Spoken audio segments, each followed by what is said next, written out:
Assalamu alaikum everyone, students. So today we are going to start with our chapter Human Nutrition. First we will see what do you mean by nutrition. According to World Health Organization, that is WHO, they defines the nutrition as the intake of food considered in relation to the body's dietary needs. Okay? When we take any of the food inside it, and that should be considered in relation to the body's dietary needs, that is called as what? The nutrition. The term nutrition includes the process like different life processes are involved in this nutrition process, like ingestion, digestion, absorption, assimilation, and egestion. These are the 5 different life processes are there, which all are included in the nutrition process. Food provides energy and organic material for growth and tissue repair.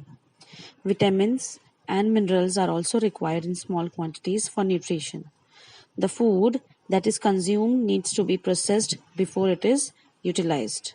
So all it comes in the process that is called as what? Nutrition. So now we are going to start with our first, that is digestion. Digestion is defined as the process by which the complex, non-diffusible and non-absorbable food substances are converted into simple, diffusible and assimilable substances. Okay. Now I'll explain you this whole statement of the digestion. Here, what they are saying that digestion is defined as a process by which complex food, non-diffusible. Now, what do you mean by complex food? See, basically the food what we eat, like dal, rice, roti, or whatever the food what we eat, any of the veggies or any of the non-veg, whatever we eat, they all are the combination. Our food, they all are the combinations of carbohydrates, proteins, fats, vitamins, minerals, waters and fibers.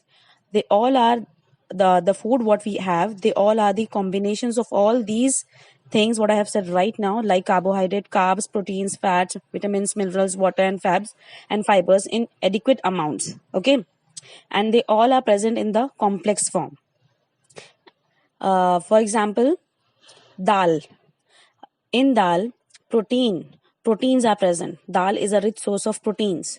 So proteins, they are present in the complex form, and this protein has to be broken down into the simpler form. So proteins are made up of amino acids. The simpler form of proteins are what? Amino acid. So the dal what we are eating in our daily life, that has to be broken down into the simpler form. The proteins which are present in the dal, they have to be broken down into the simpler form, into the amino acid form. Likewise, rice. In rice, it's a full source of, it is a combination and a very good amount, a good source of carbohydrate. Okay, so carbohydrate, it is a complex compound and it is made up of sugars. Basically, they are made up of sugars. They are the carbohydrates are made up of n numbers of sugars by combination of combining n different types of sugars, like disaccharide, polysaccharides. These are the monosaccharides. These are the different types of the sugars which combine and they form the carbohydrates. Now coming to the fats. Our food which contain the fat, like cream, many more things like oil, all these are the fatty content which contains the fats. Now fats, these are the complex compound. Their simpler form are what? Their simpler form are the fatty acids. N numbers of fatty acids they combine and they form the fats. N numbers of amino acids they combine and they form proteins. And a combination of a bulk amount of all the different type of sugars, different types of the saccharides, they combine and they form the carbs. Likewise, the same is the thing with the vitamins and the minerals. Okay, so when we eat the food, our food, they basically go inside our food in the complex form, and for proper digestion it has to be get properly similarized. It has to be get properly converted into complex into our food has to be converted from complex into the simpler form. Okay, so this is done by digestion. So digestion is defined as the process by which the complex non-diffusible means, again, carbohydrate, proteins, fats, vitamins and minerals, they all are present in the complex form and they cannot be get diffused easily because of their complexity. So it has to be get diffused. Now what do you mean by diffuse? It has to be broken down into smaller particles so that it can be get diffused into the smaller membrane, into a minute and a very thin membrane of the different layers of the cells of our organs or the tissue. So that is called as what? Diffusion or diffusion takes place. Okay, so it has to be get diffused. And non-absorbable food substance.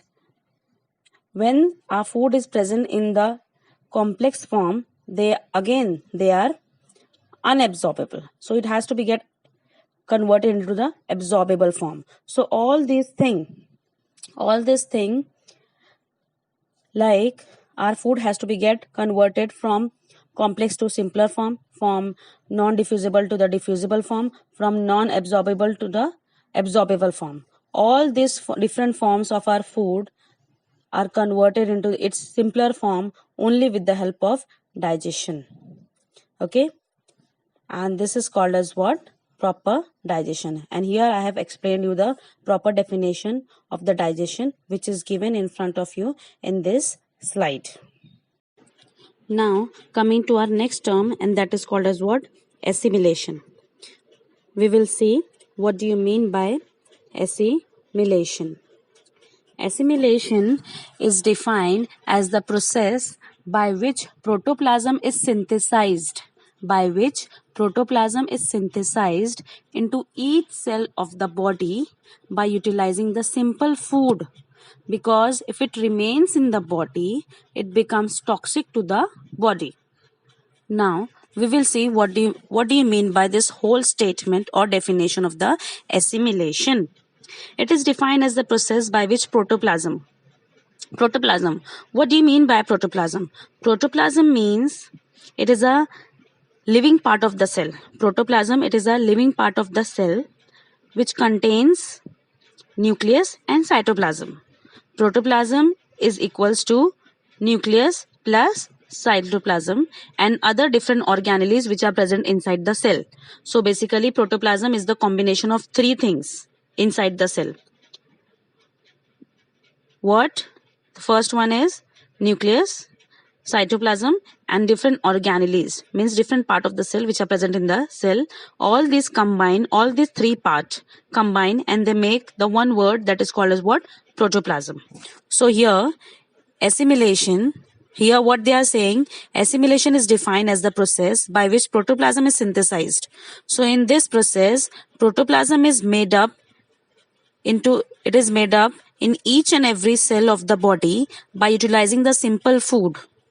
Okay, a simple food is utilized so that protoplasm is made in each cell of the body to avoid the toxicity of the body. If the protoplasm is not synthesized in our body, then it will become toxic to the body.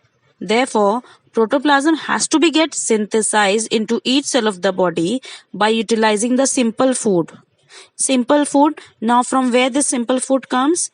Just a few minutes later, I just said you that our complex food is broken down into simpler form with the help of the process called as what? Digestion. So this simpler food comes from the digestion process. So this simple food has to be get synthesized, it has to be get used. Okay, it has to be get used it has to be get used by our body.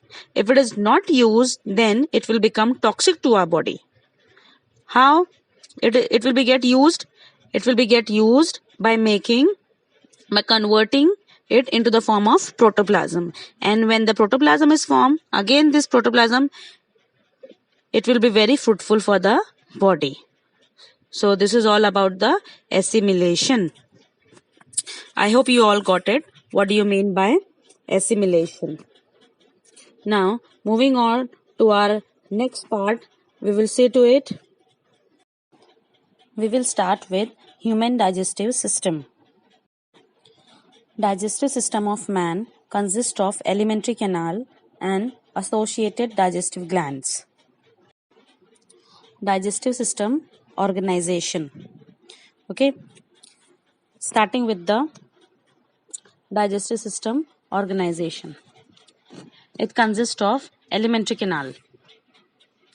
Alimentary canal, basically it is a long tubular structure starting from mouth and ending with anus. It starts with mouth and which ends up with the anus. It is about 8 to 10 meters long and consists of following organs. Following organs like mouth, pharynx, esophagus, stomach, small intestine, large intestine, and rectum. So these are the different organs which are present in the whole alimentary canal. Okay, it starts with the mouth and it's end up with the anus. Basically, alimentary canal, it is a tube within a tube. It is a tube within a tube which is about 8 to 10 meters long, and it is a direct link or path between the organs. It is the direct link between the organs with the alimentary canal. This is all about a short introduction of the alimentary canal. Now, we will see the next part of this topic. Starting with the first one, that is mouth. Mouth comprises of upper lip and lower lip. It is also called as oral or buccal cavity. Our mouth is also called as oral or buccal cavity, which is bounded by fleshy lips. Our lips are basically fleshy, which comprises of the upper lip and the lower lip. Its side walls are formed of cheeks, roof is formed by palate, and floor by tongue. I'm repeating it once more. Its side walls are formed by cheeks, roof, that is the upper portion, is formed by the palate, and floor by tongue. It is internally lined by a mucous membrane. It is internally, from inside, it is lined by a mucous membrane. Then next, what else? Salivary glands opens into the buccal cavity. Salivary glands, it opens into the buccal cavity. Basically, buccal cavity comprises of two things, tongue and the teeth. Buccal cavity comprises of tongue and teeth. Now starting with the buccal cavity. Buccal cavity comprises of tongue and teeth. Starting with the first one, that is tongue. It is a muscular fleshy organ and it is roughly triangular in shape. It is roughly triangular in shape. It lies along the floor of the buccal cavity. So basically, tongue is the floor of the buccal cavity. The upper surface of the tongue bears numerous projections called papilla. You can feel by touching your tongue from the upper portion of the tongue, light granular type touching you can feel over there. That granular feeling, it is nothing but it is a projections, and these projections are nothing. They are called, in scientific term, they are called as what? Papilla. In scientific term, these projections are called as what? Papilla. So, some papilla bear sensory receptors called taste buds. So, these are the sensory receptors which are present on our papilla, or also called as what? Projections, which is called as what? The taste buds. Basically, in general language, we used to say that we have our taste buds on our tongue. So these taste buds, they are present on the papilla, on the projections, on the upper part of our tongue, and they contain the sensory receptors by which we can taste our different types of the taste and flavors of our food. So this is all about the tongue. Now coming to our next topic, that is the teeth. This is also the part of the buccal cavity. Basically, we human beings have 32 number of teeth. We adult, I am repeating it, adult human beings, they have 32 number of teeth. They are present in the buccal cavity of an adult human being. Human dentition is described as thecodont, diphyodont, and heterodont. the human dentition. Dentition means the word dentition. Dentition means the study of teeth. So human dentition is described as the thecodont, diphodont, and heterodont. Now, why they are called as thecodont? They are called as thecodont type because each tooth is fixed in a separate socket present in a jaw bones by Gomphosis type of joint. There is a Gomphosis type of joint in each jaw bones which fixes each tooth in a socket like part, and because of this arrangement of our teeth in the socket like substance with the help of the Gomphosis type of joint, it is called as what? Thecodont type of dentition. Okay. Now, in our whole lifetime, we get only two sets of teeth. That is our milk teeth and permanent teeth. This is called diphodont dentition. This is called as what? Diphodont dentition. We have four different types of teeth. We have four different types of teeth, and therefore it is called as what? Heterodont. Hetero means four. Hetero is the scientific word, is the scientific term for the numerics, and it means four. So we have four different types of the teeth. Therefore, they are called heterodont. And what are they? The first type of the teeth, they are called incisors, which is given by capital I. Coming to the next, they are called canines, given by capital C. Then third, premolars, given by capital PM, and molar, given by capital M. So here we have four different types of teeth: incisors, canines, premolars, and molars. Each half of each jaw has two incisors, one canine, two premolars, and three molars. See, we have upper jaw also and lower jaw also. But by seeing only the upper jaw, I am saying you just imagine your upper jaw and take each half. Do the half of each jaw. Then in your each jaw, from the only one part of the upper part, it contains two incisors, one canine, two premolars, and three molars of each jaw. Okay. Thus, dental formula of adult human being can be represented as, here the formula is given in front of you. That is, I, 2 by 2, I means incisors. Incisors are 2 on the upper jaw and 2 on the lower jaw. Then canines, 1 on the upper jaw and 1 in the lower jaw. Premolars, 2 on the upper jaw and 2 on the lower jaw. Molars, 3 on the upper jaw and 3 on the lower jaw. This is the dental formula for one side of the jaw for the both the position. Both the position means for the upper jaw also and for the lower jaw also. So by calculating all this formula, we can see over here first see on the upper side, 2 plus 1, that is 3, 3 plus 2, that is 5, 5 plus 3, that is 8. 8 number of teeth on the upper side of each jaw, half of the jaw, and 8 number of teeth on the lower portion of the jaw on one side of the jaw. Okay, so by seeing this, we can say 8 into 2, how much? 16. 16 teeth in each jaw. 16 teeth in each jaw, that is equals 32 teeth on both the sides. So this is how the dental formula has been calculated. So this is all about the teeth, and in the figure you can see the different positions of the different types of the teeth are given, like incisors, canines, premolars, and molars.